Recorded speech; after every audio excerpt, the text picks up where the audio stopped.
what I should have mentioned earlier on those active participation guidelines is, one, they're just guidelines. I mentioned it, I like to call them goalposts because if we want you to kick the ball between there, but if you miss, it's okay. We'll work with you so that you can, we'll coach you to get you to that point, not to continually use football analogies. Every year we revisit these guidelines, or we let every new executive team revisit these guidelines because we know that they may change or may need to change. These are the current ones that are enacted now. They don't take pathways into account. They also don't take our change to a weekly meeting during the workday into account, so we're in the process of revamping them right now.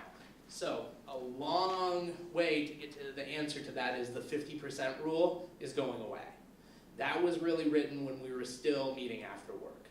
What we do is at the beginning or at the end of a quarter, we send out a list of the meetings that we're going to have over the next quarter. Work with your manager one-on-one to find out which ones they can let you go to. Then they send that back and we build the schedule from there. So we don't necessarily have a 50% requirement. What we are saying is when you can come, when you've said that you can come, you need to be able to commit to that. You've made that commitment with your manager so that they know that unless everyone in your department calls out sick, you have made that promise, not only with your manager, but you've made that promise with Toastmasters as well. So that's really how we get around that. We have some people who, unfortunately, because of the way their job demands, they can only come to 2 meetings per month. That's okay, as long as they come to those 2 meetings and they're showing participation. And then we have some, like me, who come to every meeting and I say, well, I'll take whatever role is open. So. How do you get your foot in the door with HR?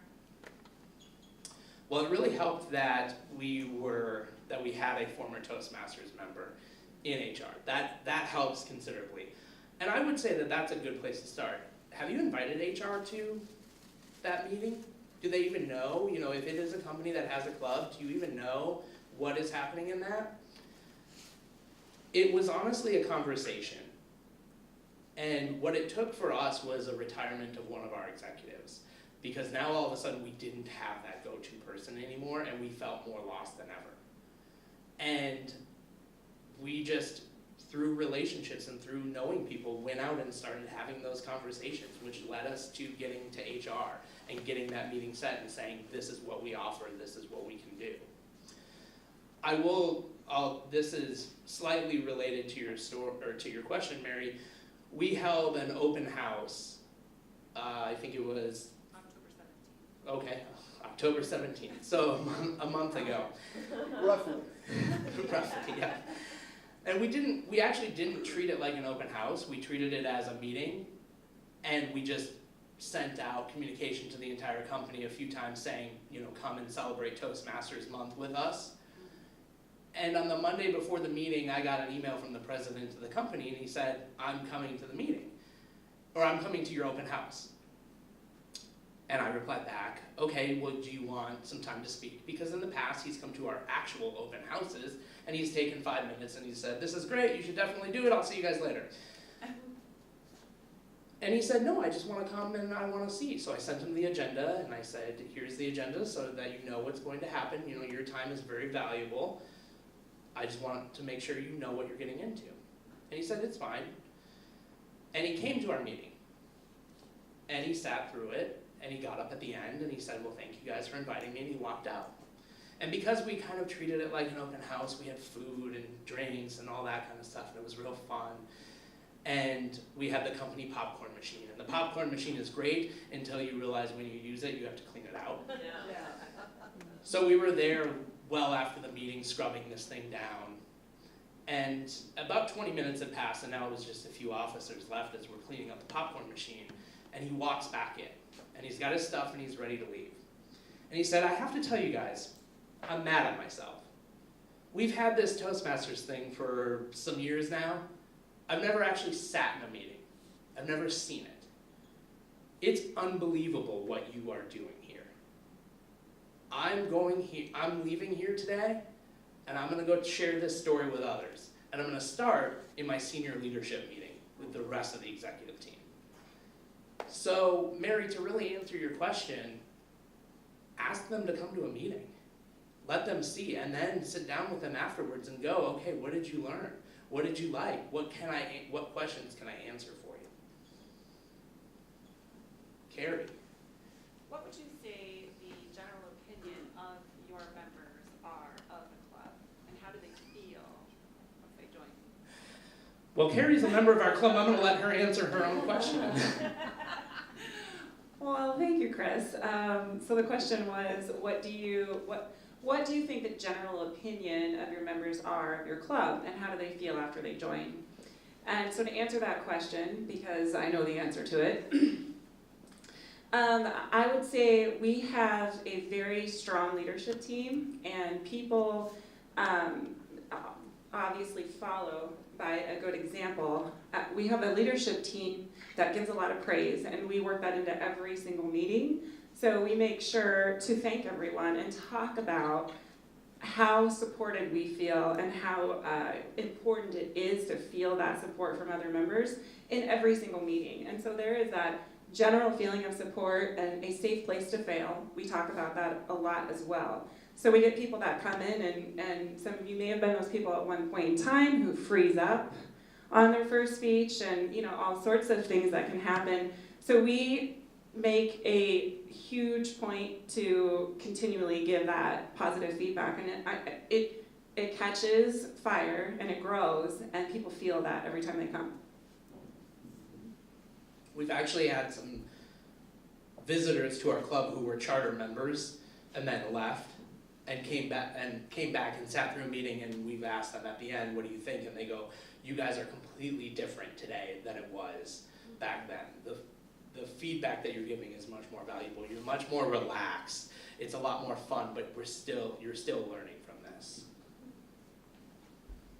I wonder if you could speak a little toward what your perception now, after you've gone through all of this and where you are with your company now. I wonder if you could speak to the point of, if you were going to talk to a leader in your company or some other group about starting a Toastmasters club, how would you approach that? Would you try to recruit several other people to go as a group to talk to the leader? Would you start out just talking to the leader to try to get support from above and then try to recruit? What is your perspective on that? So I could go two ways on that. One, in my role within the company, I work with our executive leaders pretty closely. So I always have a comfort level just walking in and going, hey, I want to do this. Why? Oh, okay, then let's talk about it. But if you don't have that, when we had that initial conversation of, why are we at 9 and how do we get out of it, we actually left that executive meeting and 3 of the officers walked into a senior VP's office who at 6 o'clock was still there. And we said, we want to talk to you. So we went into it as a group approach and said, just throwing out ideas. What do you think about this? Did that answer, or? Well, I'm just wondering if your organization doesn't even have Doesn't have one? a Toastmasters group at all. Oh, if you want to start a club. If you want to start a club, Good luck. wow, Marilyn is a great person to talk to about that. That's true. I mean, we have resources within the district to help get you started. Marilyn, Jennifer Snook, we're all here to help you. If it helps for the club to go, for people who want to start a club to go to HR, then that's cool. If you want the district leadership to go with you, just help start a club, that's cool. If you want Maryland to, that's cool. We're all here to help. Well, and I think it's worth noting, Pathways is the game changer when you go into HR, because if you play up that word development and you tie back, that leader as coach model that I showed you, we get into some philosophical debate about, it's an internal document, but it's not, we're not writing rocket science code up on the wall. I mean, these are just really simple things. Every company has something like that, has defined what makes a good employer, what makes a good leader. And so to really be able to make that connection, to show this is why Toastmasters connects to that is a real good selling point. I think if you have a company, if you're in a company and you have this, if you've got other people with you who want to go in and do it, that's a great first conversation. But like Mark said, there are definitely resources available to you. Or an educational organization, as opposed to a corporation. Yeah, That's- yep. I had my own little personal experience. I was trying to spread Toastmasters at my company. I drive 20 minutes to my former employer, to their club. That's my club. But the company I'm in right now has got call center staff, and these are people that either are really new to the job force and looking for opportunities, and they don't have a lot, I think, in my opinion, they don't have a lot of places to grow because they're just constantly on the phone. And I thought Toastmasters is a great place, because we were talking about career development, and it was a small group of people, just 3 of us in totally different places in the United States. Me, Iowa, someone else is in Florida, someone else was in Texas, you know, and we're all talking about career development for these CSRs that are spread all over the country. And I said, Toastmasters seems like a really logical thing. And the 2 people that I was talking to were just on fire about it. They're like, what a great idea. And so we went to a senior leadership conference call, and these people were spread all over the place too. And the person that was leading the discussion was not me, and he didn't understand Toastmasters like I did, and he started the conversation. And one of my senior leadership team just shot it down right away. And she's like, oh, we need a lot of people at every site to get something like that going. And I was like, ah. So actually, some of the things that you talked about today, I think I'm going to start in my actual facility and then show how it works to everybody else. I felt like I kind of jumped the gun. I thought I was just talking to a couple of people locally, but they got so excited they introduced it in probably a bad way. But I want to try to do that in the future, is just work on the actual site that I'm in and then show how it can be incorporated other places too. So, and one of the things to jump on that we did that was instrumental before we went to HR is we went to the department heads and we said, hey, what if we did this? What, no decisions are being made, but what if we moved Toastmasters during the day? What if we made it part of development? What if we did this? And we got their buy-in. Because when we went to HR and sat down with them, it was so much easier to be able to say, this is what we want to do, this is what we think you should do, and oh, by the way, I have 5 of the major department heads who bought into this as well. So before you just run out of here today and drive into work on Monday and walk into HR and say, we need to make some changes, do your homework. Get that buy-in, get everyone else on the same page as you, and it will be a much easier sell. I've heard you speak on this several times, Chris, and I learned something every time. One thing that I had the opportunity to speak at a manager's meeting about Toastmasters, about our local chapter, is what I called it, our local Toastmasters Changes chapter optics. right here. And what I try to do is I really try to tie it in to what I heard from management. Hey, we're at the end of the year. We're doing reviews. You're going to be talking to your people. If they need to work on their communication and leadership, when that's what I hear everybody say in a meeting. God, I wish we had project managers that could drive stuff. God, I wish we had people who could get in front of the customer and not look foolish. I wish we had those kind of people. We have a club. We have a chapter that meets here every Tuesday. Oh, no, they're just visiting. And then I started making those connections. It works on both communication and leadership. We always think it's a public speaking group, but nothing could be further from the truth. It's a communication group, that's interpersonal, that's a public, that's all kinds of communication and leadership. And Toastmasters supports that through deliberate practice.